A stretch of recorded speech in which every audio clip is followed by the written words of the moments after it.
দাদা ভাই, দিদি ভাই, ভাই বোন যারা আছে সবাইকেই বলছি যে আমার ভিডিওগুলো কি তোমাদের ভালো লাগে না? তো যদি ভালো লাগে, আমি অনেক অনেক কষ্ট করে ভিডিওগুলো বানাচ্ছি, জানো। আমাকে ভিডিও বানিয়ে দেওয়ার মতো লোক নেই, আমি একা একা বানাচ্ছি। বাড়ি থেকে আমাকে কেউ সাপোর্ট করে না। আর বুঝতেই পারছো, ভিডিও বানানোর মানে একটা কারণ না থাকলে কেউ ভিডিও বানাতে আসে না।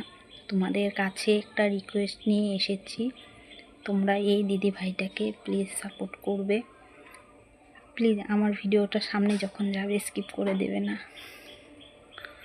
আমি ভাবি, মনে হয় আমার ভিডিওটা সব থেকে খারাপ লাগে, সবার খারাপ লাগে। যদি খারাপ লাগে কমেন্টে লিখে দেবে, আমি আর ভিডিও বানাবো না, ঠিক আছে?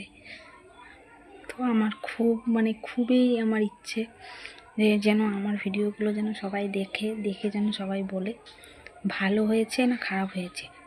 ঠিক আছে, ভালো হলে ভালো বলবে, খারাপ হলে খারাপ বলবে, তাতে আমি কিছু মনে করব না।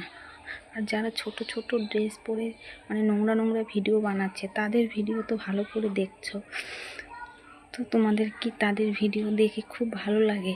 আমি তো এত বেশি করে ভিডিও বানাচ্ছি না, তাহলে আমার ভিডিওগুলো তোমাদের দেখতে অসুবিধা কোথায় বলো? আমি তো সবার ভিডিওতে গিয়ে ভালো করে লাইক কমেন্ট করে দিয়ে আসি, আমাকে কেউ ব্যাগ দেয় না, বুঝছো? তো তোমাদের কাছে এটাই রিকোয়েস্ট, তোমরা প্লিজ আমার ভিডিওগুলো দেখবে, দেখে ভেবে তারপর লাইক কমেন্ট করবে, ঠিক আছে? টাটা।